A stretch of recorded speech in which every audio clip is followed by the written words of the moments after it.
ఓం సాయిరామ్. సమర్థ సద్గురు సాయినాథ్ మహారాజుకి జై. సాయి భక్తులందరికీ నమస్కారం అండి. మన బాబాగారి దయ వల్ల మనందరం బాగుండాలి, సంతోషంగా ఉండాలి అని చెప్పి మనస్ఫూర్తిగా కోరుకుంటూ ఈ రోజుటి వీడియో స్టార్ట్ చేస్తున్నాను ఫ్రెండ్స్. ఇక ఈరోజు వీడియోలో మనం చూడబోయేది ఏంటి అంటే, తల్లి గుండె జల్లుమనిపించే ఒక వార్త చెప్తాను, జాగ్రత్తగా వినమ్మా.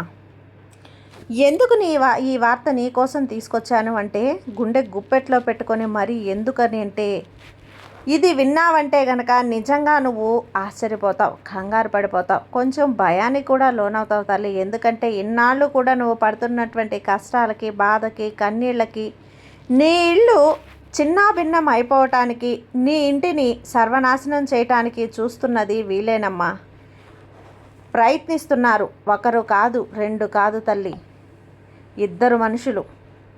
10-12 ఏళ్ల నుంచి ఇదే తంతు జరుగుతూనే ఉంది. నిన్ను, నీ ఇంటిని సర్వం కూల్చేయాలని చెప్పి, నిన్ను ముప్పతిప్పలు పెట్టాలి, 3 చెరువులు నీళ్లు తాగించాలి అని చెప్పి వాళ్ళు ఎన్నెన్నో ప్రయత్నాలు చేస్తూనే ఉన్నారమ్మా. కానీ వాళ్ళు నీ ఎదుగుదలని ఆపాలని, నీ సంతోషాన్ని చిదిమేయాలి అని చెప్పి, నీ సంసారాన్ని నాశనం చేయాలని చెప్పి ప్రతి ఒక్క చోట నీ డబ్బుని, నీ నవ్వుని, నీ ఆనందాన్ని, నీ సంతోషాన్ని, నీ పేరుని, ప్రతిష్టని, ప్రతి ఒక్క దాన్ని పాడు చేయాలని చెప్పి కంకణం కట్టుకొని మరీ కూర్చుంది వీళ్ళే. చాలా లేట్ అయిపోయిందమ్మా, ఇప్పటికే చాలా లేట్ అయిపోయింది. త్వరగా తెలుసుకోలేదంటే నీ ఇల్లు అనేది చిన్నాభిన్నం అయిపోతుంది. వాళ్ళు ఆ విధంగా చేసే వరకు కూడా నిన్ను వదిలిపెట్టేటట్టు లేరు తల్లి. వాళ్ళు ఎవరంటే కనుక, అది నువ్వు తెలుసుకున్నావంటే నీ గుండెల్లో బండపడ్డట్టు అయిపోతుంది. వాళ్ళని నువ్వు గుర్తించలేకపోతున్నావు. వాళ్ళ ముఖాలు కూడా తెలిసాయంటే నువ్వు చీకొట్టి మరీ వెళ్ళిపోతావు బిడ్డ. అలాంటి వ్యక్తులు ఈరోజు నీ సాయి చెప్తున్నాను కదా, నిర్లక్ష్యం చేయకుండా జాగ్రత్తగా వినమ్మా అని చెప్పి బాబాగారు అయితే మన కోసం ఒక మంచి సందేశాన్ని అయితే తీసుకొచ్చేస్తారండి. ఆ సందేశం ఏంటి, ఆ సందేశం రూపంలో బాబాగారు మనతో ఏం చెప్పబోతున్నారో తెలుసుకునే ముందుగా మన ఛానల్ని ఫస్ట్ టైం చూస్తున్నట్లయితే ప్లీజ్ సబ్స్క్రైబ్ చేసుకోండి ఫ్రెండ్స్. వీడియో నచ్చితే కనుక లైక్ చేసి సపోర్ట్ చేయండి. ఇక వీడియోలోకి వెళ్ళబోయే ముందుగా ఒక్కసారి, ఎక్కడెక్కడో మీరు జ్యోతిష్యం చెప్పించుకొని తృప్తి చెందకుండా, మనశ్శాంతి అనేది లేకుండా, మీ సమస్య అనేది ప్రాబ్లంకి ఆ సొల్యూషన్ అనేది దొరక్క మీరు అసంతృప్తిగా బాధపడుతూ ఉన్నట్లయితే ఒక్కసారి మనకు బాగా తెలిసినటువంటి గురువుగారు శ్రీ షిరిడి సాయిబాబా ఆశీస్సులతో జ్యోతిష్యం చెప్తున్నారు గురూజీ సుబ్రహ్మణ్యం రాజు గారు. Contact number 9908224144. ఈ గురువుగారు నెంబర్ 1 వశీకరణ స్పెషలిస్ట్. మీ యొక్క ప్రతి సమస్యకి కూడా పరిష్కారం అనేది చూపిస్తారు. అన్ని విషయాలను కూడా ఫోన్లో స్వయంగా గురువుగారే మాట్లాడతారు. ప్రేమ, పెళ్లి, భార్యాభర్తల మధ్య సమస్యలు, స్త్రీ మరియు పురుషుల వశీకరణం చేయబడును. చెడు గృహ ప్రయోగాలకు నివారణ చేయబడును.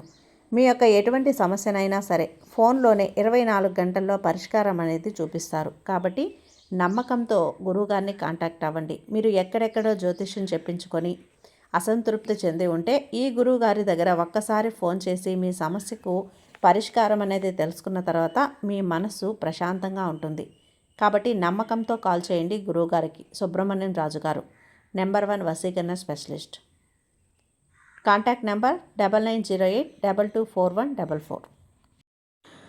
ఇక వీడియోలోకి వచ్చేస్తే, తల్లి నీకు ఈరోజు నేను చెప్తున్న ఈ సందేశాన్ని జాగ్రత్తగా వినమ్మా. ఇది విన్నావంటే గనక నిన్ను నువ్వు, నీ కుటుంబాన్ని కాపాడుకోగలుగుతావు. లేదంటే నువ్వు చాలా బాధపడతావు బిడ్డ.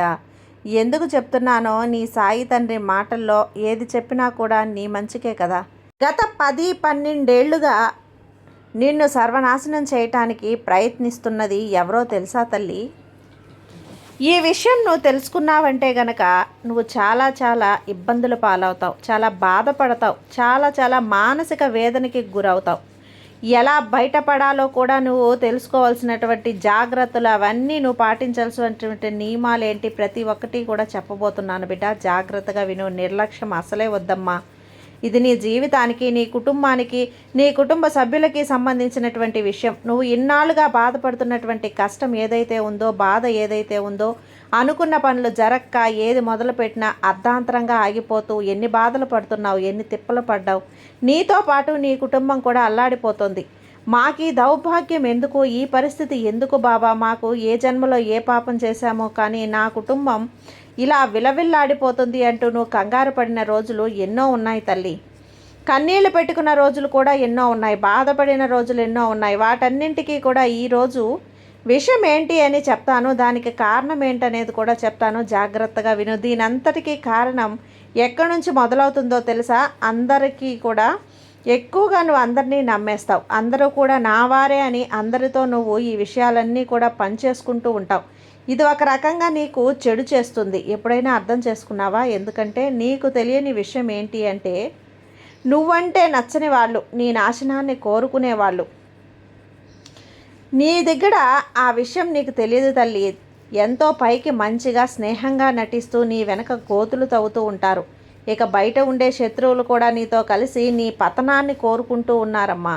ఇక బయట ఉన్న అందరూ శత్రువులు కూడా వారితో కలిసి నీ పతనానికి దారి పన్నాగాలు పన్నుతున్నారు. నీ సమాచారాన్ని వారి ద్వారా స్వీకరించి నీకు కీడు చేయాలని చూస్తున్నారు. అంతేకాదు, నీ విషయాలన్నీ కూడా ముందుగానే తెలుసుకొని నీ పనులు పూర్తి కాకుండా ఆటంకాలు వచ్చేలా చేస్తున్నారు. నువ్వేం చేస్తున్నావు, ఎటు వెళ్తున్నావు, ఏ పని మొదలు పెడుతున్నావు, దేని గురించి నువ్వు ఆలోచనలు చేస్తున్నావు, నిర్ణయాలు తీసుకుంటున్నావు, ప్రతి ఒక్కటి ముందుగానే వాళ్ళు తెలుసుకుంటున్నారు. వాటన్నింటికీ కూడా అడ్డుపడే ప్రయత్నాలు చేస్తున్నారు. అయితే అందరినీ నావారే అని నువ్వు ఆ విషయం చెప్పడమే కాకుండా ఎదుటివారు నీకు కీడు తలపెడుతున్నారు అని తెలిసినా కూడా నీ స్వభావ రీత్యా వాళ్ళని క్షమించి వదిలేస్తావు. మళ్ళీ వారితో తిరిగి మామూలుగా మాట్లాడతావు. వారి తప్పు వారు తెలుసుకుంటారులే అని నువ్వు భ్రమపడిపోతూ ఉంటావు. అన్ని విషయాలు వారితో పంచుకోవటం మానాలి బిడ్డ నువ్వు. కానీ వాళ్ళు మాత్రం నిన్ను టార్గెట్ చేశారు. ఈ విషయాన్ని నువ్వు గుర్తుపెట్టుకోవాలి. ఎందుకంటే నీకు దయాగుణమో, దానగుణమో, క్షమాగుణమో అధికంగా ఉంటాయి. ఇటువంటి గుణాల కారణంగా నువ్వు శత్రువుల బారిన పడిపోతూ ఉన్నావు. నువ్వు ఎంత మంచిగా ఉన్నా ఎదుటివారు నిన్ను చూసి ఓర్వలేని స్థితిలో ఉన్నారు. ఓర్వలేని ఈర్ష్య వల్ల, అందువల్ల నీ వాళ్ళందరూ కూడా నీకు శత్రువులుగా మారిపోతూ ఉంటారు తల్లి. నువ్వు ఏదైనా సరే ఒక పని తలపెడితే దాన్ని పూర్తి చేసేంత వరకు కూడా నిద్రపోని మనస్తత్వం నీది. కానీ శత్రువులు మాత్రం నువ్వు చేసే పనులు ఏ విధంగా చెడగొడదామా అని ఎదురు చూస్తూ ఉంటారు, నీ మీద కన్ను వేసుంటారు. కాబట్టి ఈ విషయాన్ని నువ్వు గమనించుకొని శత్రువులు ఎవరు, మిత్రులు ఎవరు గుర్తించాల్సి ఉంటుంది. ఇంత జాగ్రత్తగా ఉంటే, అజాగ్రత్తగా ఉంటే ఎలా బిడ్డ? మోసపోతూనే ఉంటావు, దెబ్బ మీద దెబ్బ నువ్వు తింటూనే ఉంటావు, గాయపడుతూనే ఉంటావు. నీ జాగ్రత్తలో నువ్వు ఉండాలి కదా. అంతా జరిగిపోయాక బాబా నాకు ఇలా జరిగింది తండ్రి అంటూ మొరపెట్టుకుంటావు. చేతులు కాలాక ఆకులు పట్టుకొని ఏం ప్రయోజనం చెప్పు? ముందుగా జాగ్రత్త పడాలి కదా. ముఖ్యంగా ఉద్యోగం చేసే దగ్గర, ఇంటి దగ్గర ఎవరైనా సరే నువ్వు ఎంత కష్టపడినా కూడా పైవారికి నీ కష్టం విలువ అనేది వాళ్ళకి తెలియకుండా మధ్యలో ఉండే అంతా నేనే చేశాను అని చెప్పుకొని నీ కష్టాన్ని ఎంత దోచేసుకుంటున్నారంటే వాళ్ళు పై అధికారుల నుంచి మంచి పేరు పొందుతున్నారు, లబ్ధి పొందుతున్నారు. ఇక్కడ ఆ కష్టం అంతా కూడా నీది. సొమ్మొకటిది సోకొకరిది అన్నట్లుగా వాళ్ళు మీ మీద వాళ్ళు దాన్ని దోచేసుకుంటున్నారు. అక్కడ చెప్పుకోవటం అంతా కూడా నీ కష్టం అంతా బూడిదలో పోసిన పన్నీర్ అయిపోతుంది. ఇక అనేక రకాలుగా చేయటానికి, నష్టాన్ని కలిగించడానికి ప్రయత్నిస్తూనే ఉన్నారు. ఇది గత 10-12 ఏళ్ల నుంచి జరుగుతూనే ఉందమ్మా. నువ్వు పనిచేసే ఉద్యోగం కానీ, నీ వృత్తి కానీ, వ్యాపారం కానీ, నీ ఇరుగు పొరుగు వాళ్ళు కానీ, నీ బంధువులు కావచ్చు, ఆఖరికి నీ ఇంట్లో వాళ్ళు కూడా సరే, ఏదో నీకు తెలియని నష్టాన్ని కలిగించడానికే చూస్తూ ఉన్నారు. నువ్వు ఎంత చేసినా ఏం చేయలేకపోలేదు అని వాళ్ళు నిరూపించాలని చూస్తున్నారు. అంతా నేను చూస్తూనే ఉన్నాను బిడ్డ. దానికి కారణం కూడా ముందుగా నీ మనసులో వచ్చినటువంటి ఆలోచనలు. వాళ్ళతో ముందుగా నువ్వు అవన్నీ కూడా చెప్పేయటం, ఇదంతా కూడా నువ్వు తెలుసుకోవాలి. ఈ క్షణం వచ్చే గంటలో ఈ విధంగా చేస్తున్నారు అని నువ్వు చెప్పడం వల్ల ఇదంతా కూడా వాళ్ళకి చేయడానికి నువ్వే దారి చూపించినట్లు అవుతుంది. నీ ఆలోచనలు అర్థం చేసుకొని నీకంటే ముందుగా వేగంగా వాళ్ళు పని పూర్తి చేస్తున్నారు. నువ్వు చేసిన దాన్ని వాళ్ళు చేశాము అన్నట్లుగా వాళ్ళు ప్రజల ముందు, జనాల ముందు వాళ్ళు నమ్మిస్తున్నారు తల్లి. దీనికి గల కారణం నీ మంచితనమే. అయితే దీని గురించి నువ్వు కొంచెం ఆలోచించాల్సిన అవసరం అయితే ఉందమ్మా. అందరినీ గుడ్డిగా నమ్మకుండా ఎవరికి నమ్మాలో ఎవరికి నమ్మకూడదో తెలుసుకొని వారితో ఆ విధంగా ప్రవర్తించడం వల్ల నువ్వు అనేక రకాల సమస్యల నుంచి బయటపడతావు. అయితే ప్రతి చోట శత్రువులు ఉండటం అనేది సర్వసాధారణమే. ఎందుకంటే ఒకరు జీవితంలో ఎదుగుతున్నారు అంటే ఓర్వలేని వాళ్ళు అనేక మంది చుట్టూ ఉంటారు. 10 మంది ఉంటారు. 10 కళ్ళు అనేటివి పడుతూ ఉంటాయి. అది బంధువులు కావచ్చు, ఇరుగు పొరుగు వాళ్ళు కావచ్చు, నువ్వు పని చేసే చోట కావచ్చు, ఉద్యోగం చేసే చోట కావచ్చు, వ్యాపారం చేసే స్థలంలో కావచ్చు, నీతో ఎదురుగా నేరుగా పోరాడితే మరికొంతమంది స్నేహితుల్లా ప్రవర్తించి నీ ప్రవర్తన ఎలా ఉంటుందో వాళ్ళు పూర్తిగా గమనించి నీ మంచి చెడులు అన్నీ కూడా గమనించి నీ మీద అటాక్ చేసే ప్రయత్నం అయితే చేస్తున్నారు తల్లి. వాళ్ళు ఎలాంటి వారో ఎవరో తెలుసుకుంటావా? ఎలాంటి వారంటే వాళ్ళని నువ్వు దూరం పెడితే ఎన్నో ఏళ్ళగా నువ్వు పడుతున్నటువంటి బాధలన్నిటికీ కూడా విముక్తి అనేది కలుగుతుంది. నువ్వు ప్రతి ఒక్క విషయాన్ని కూడా అందరితో చెప్పడం మాని, ఇక నీకు శత్రువులు అనేది లేకుండా నువ్వు చేసుకోవచ్చు. నువ్వు ఏ స్టెప్ ఏ ప్లాన్ వేసినా అది వెనక్కి వెళ్ళిపోతుంది. తికమకలో పడిపోతున్నావు, అయోమయంలో పడిపోతున్నావు. ఈ వ్యక్తి చేయబోతున్నాడు, ఎలాంటి ఆలోచన చేయబోతున్నాడు, ఏం నిర్ణయం చేయబోతున్నాడు ఏం తెలియటం లేదే, అతను కూడా ఏం చెప్పటం లేదే. అతను ఏదైనా చెప్తే కదా మేము ఏదైనా ఒక అడుగు ముందు వేయాలనుకున్నా, ఒక చర్య తీసుకోవాలనుకున్నా. ముందైతే అన్నీ చెప్పేవాడు, ఇప్పుడైతే ఏమీ చెప్పడం లేదు. అతను ప్లాన్ వేసి పథకాలు వేసి ఏం చేస్తున్నాడో ఇవి ఏమీ తెలియటం లేదే అని ఒక అయోమయంలో కంగారులో వాళ్ళు పడిపోయి నిన్ను ఏం చెయ్యలేక ఆ స్థితికి వెళ్ళిపోతారు. ఇదంతా నీ చేతుల్లో ఉంది బిడ్డ. ఇక రెండవది ఏంటో తెలుసా? ఎటువంటి అనవసరమైన గొడవల్లోకి తలదూర్చకు. ఎక్కడైనా గొడవ జరుగుతుంటే కూడా ఆ గొడవలో నువ్వు ఇన్వాల్వ్ అవ్వకు. ఒకవేళ నిన్ను మధ్యలో మర్దిత్వం అడిగినా కూడా నువ్వు అందుకు వెంటనే ఒప్పుకోకు. లేదంటే నువ్వు చిక్కుల్లో పడే అవకాశం ఉంది. లేదా నేను పరిష్కరించగలను అనుకొని నువ్వు గొడవ జరుగుతున్న ప్రదేశానికి వెళ్ళి నీ అభిప్రాయాన్ని తెలియజేసావంటే మాత్రం నువ్వు చిన్న విషయం చెప్పినా కూడా దాన్ని పెద్దది చేసి గొడవ మొత్తం కూడా నువ్వే చేసావు, నువ్వే క్రియేట్ చేసావని సృష్టిస్తారు అనడానికి చాలా అవకాశాలు ఉన్నాయి. ఇదే ఈ మధ్యకాలంలో జరుగుతూ ఉంది.